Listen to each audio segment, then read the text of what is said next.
Friends, welcome to all in one mix. आज हम सब पढ़ेंगे क्लास 8 हिंदी वसंत भाग 3 चैप्टर 6 भगवान के डाकिए। तो यहाँ पर इस वीडियो में हम सब संकेत, संदर्भ, प्रसंग, व्याख्या को कवर करेंगे। तो चलिए देखते हैं। पंछी और बादल ये भगवान के डाकिए हैं जो एक महादेश से दूसरे महादेश को जाते हैं।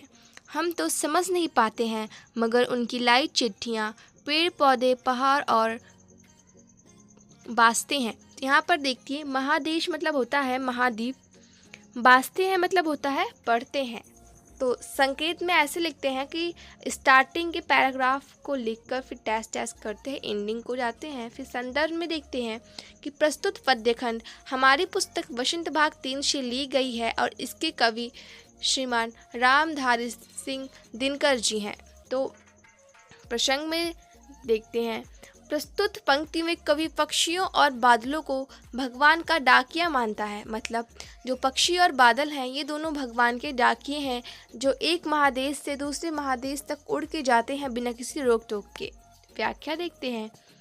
भगवान के डाकिए कविता की इन पंक्तियों में कवि कहते हैं कि आसमान में तैरते बादल और पक्षी भगवान के डाकिए हैं।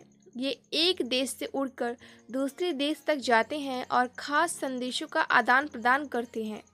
ये संदेश हम समझ नहीं पाते हैं, लेकिन भगवान के संदेश को पर्वत, जल, पेड़ पौधे आदि बखूबी समझ लेते हैं। मतलब इनके जो संदेश होते हैं, इनको जो हमारी प्रकृति है वो आसानी से समझ जाती है, वो इनको आसानी से पढ़ पाती है।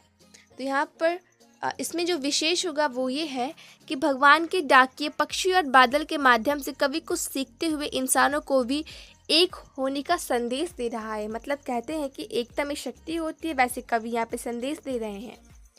फिर नेक्स्ट है, हम तो केवल यह आखते हैं कि एक देश की धरती दूसरे देश को सुगंध भेजती है और वह सौरभ हवा में तैरते हुए पक्षियों की पंखों पर तिरता है और एक देश का भाप दूसरे देश में पानी बनकर गिरता है। तो यहाँ पर आंकते हैं का मतलब होता है अनुमान करते हैं, सौरभ मतलब होता है खुशबू, सुगंध, और पाख मतलब होता है पंख। तो यहाँ पर संकेत में हम तो केवल से डैश बनकर गिरता है, और संदर्भ में लिखेंगे कि प्रस्तुत पद्यखंड हमारी पुस्तक वसंत भाग 3 से ली गई और इसके कवि रामधारी सिंह दिनकर जी हैं। प्रसंग में देखते हैं कि जो भी हमारा प्रस्तुत पद्यखंड है इसमें जो कवि है वो हमारे पूरे विश्व को एक मानते हैं और एक संदेश की सुगंध पक्षियों के पंखों पर सवार होकर और बादल द्वारा दूसरे देश में बरसता है।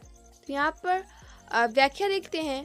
कवि कहते हैं कि हम मनुष्य देश को उसकी सीमाओं से जानते हैं, किंतु प्रकृति किसी सीमा को नहीं जानती है। मतलब जैसे कि भारत देश है, उसकी भी एक सीमा है, फिर पाकिस्तान है, उसकी भी सीमा है, चीन है, उसकी भी सीमा है, लेकिन जो प्रकृति है उसकी कोई सीमा नहीं है।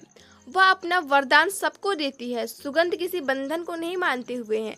मान के चलिए जो भी सुगंध भारत में है वही सुगंध हवा के द्वारा फैलकर प्रकृति के थ्रू अन्य देशों में भी जाती है। तो सुगंध किसी बंधन को नहीं मानते हुए एक देश से उड़कर दूसरे देश तक उड़ती जाती है।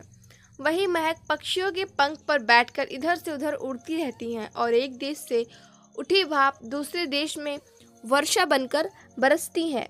तो यहाँ पर इस पर किसी की कोई रोक नहीं है, क्योंकि पक्षी और बादल तो भगवान के डाकिए हैं।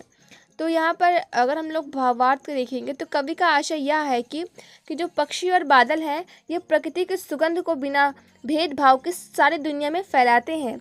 हम इंसान तो केवल इसका अनुमान ही लगा सकते हैं। तो यहाँ पर विशेष से हम लोग ये समझेंगे कि जो कवि है रामधारी सिंह दिनकर जी, वो इस कविता के माध्यम से इंसानों की सीमाओं को रेखांकित कर रहे हैं।